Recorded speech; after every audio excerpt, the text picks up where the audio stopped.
नमस्कार साथियों, मैं हूं पंकज प्रसून और एक बार फिर से मैं एक नई कविता के साथ आपके बीच में हूं। एक नई व्यंग्य की कविता, और ख़ास बात है इस कविता में, ये विज्ञान व्यंग्य की कविता है।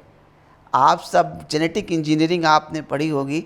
हम सब हिंदी के कवि फ्रेंच का दाढ़ी रखते हैं। ये भी एक तरीके का हाइब्रिडाइजेशन है, और आजकल ग्लोबलाइजेशन, हाइब्रिडाइजेशन इसका दौर चल रहा है। इस दौर की कविता सुनिए, और विज्ञान और व्यंग्य दोनों साथ में चलेगा। कविता का शीर्षक है संकरण का संक्रमण, इन्फेक्शन ऑफ हाइब्रिडाइजेशन। सुनिएगा।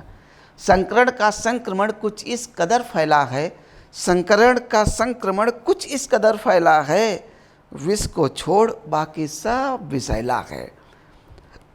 ऐसे ही संक्रमित व्यक्ति ने मुझे बताया, भावनाओं को इस कदर जताया, यार मैं कंप्लीट हाइब्रिड जीवन जीता हूँ। कॉकटेल में दही मिला के पीता हूँ। गेंदे भी यूकेलिप्टस से गले मिलते हैं। कल को ऐसा हो जाएगा जैसे जैसे वैरायटीज़ आ रही हैं। गेंदे भी यूकेलिप्टस से गले मिलते हैं। मेरे गमले में हाइब्रिड फूल खिलते हैं। टमाटर की डाल पर झूला पड़ा है। बगीचे का अंगूर भी तरबूज से बड़ा है। लौकी की लकड़ी से पलंग मढ़ाता हूँ। तुलसी की छाँव तले गप्पे लड़ाता हूँ। आम की लताएं पिछवाड़े लगवाई हैं। बैंगन की लकड़ी से कुर्सियाँ बनवाई हैं। गले में स्फटिक के फूलों का हार है। मेरा तन मन सहित जेनेटिक ढांचा भी संकरण का शिकार है। जो भी शिखरीय नेशन हैं, टॉप मोस्ट कंट्रीज़, जो भी शिखरीय नेशन हैं, कारण प्रमुख म्यूटेशन हैं। जब किसी विद्वान का जीन किसी मूर्ख के जेनेटिक ढांचे में फिट हो जाता है, तो वो भी कालिदास की तरह डाल काटते ही हिट हो जाता है। गवाह भारत, पाक और चीन है। जेनेटिक इंजीनियरिंग तो अति प्राचीन है।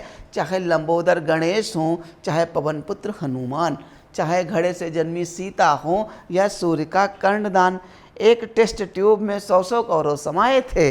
भगवान राम तो उस फल की कृपा से पृथ्वी पर आए थे।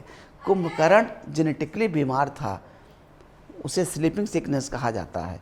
कुंभकर्ण जेनेटिकली बीमार था। दशानन तो म्यूटेशन का चमत्कार था। दो भिन्न भिन्न प्रजातियों के संकरण से हाइब्रिड जाति पैदा होती है, जो उन्नतिशीलता के सारे रिकॉर्ड तोड़ देती है। इन हाइब्रिडों के सर पर ताज है, इन हाइब्रिडों के सर पर ताज है। जनपद से राजपद तक इन्हीं मॉडिफाइडों का राज है। लेकिन संकरण कभी कभी खतरनाक भी हो जाता है। इसका दूसरा पहलू है, सदाचारी जीन मनी से मॉडिफाइड होकर मूल्यों को खोता है। कभी कभार ये संकरण खतरनाक भी होता है। कुंठा और वासना का संकरण, परिणाम बलात्कार। बेरोजगारी और डिग्री का संकरण, परिणाम चोरी डकैती।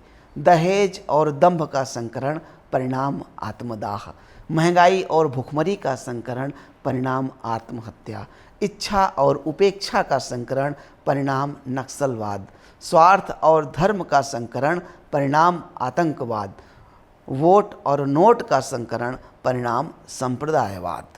आज छल, कपट, ईर्ष्या, द्वेषी जीन सक्रिय हैं। न्याय, नीति, बंधुत्व के जीन सुप्त हो रहे हैं। प्रेम के क्रोमोसोम पर स्थित करुणा, मैत्री, दया के जीन विलुप्त हो रहे हैं। करुणा, मैत्री, दया के जीन विलुप्त हो रहे हैं। इसीलिए मैं अंत में ये कहना चाहता हूँ कि बहुत हो चुका, संभल जाइए। बहुत हो चुका, संभल जाइए। पैरों की जीन्स तो फट ही चुकी है, संस्कारों के जीन्स को फटने से बचाइए।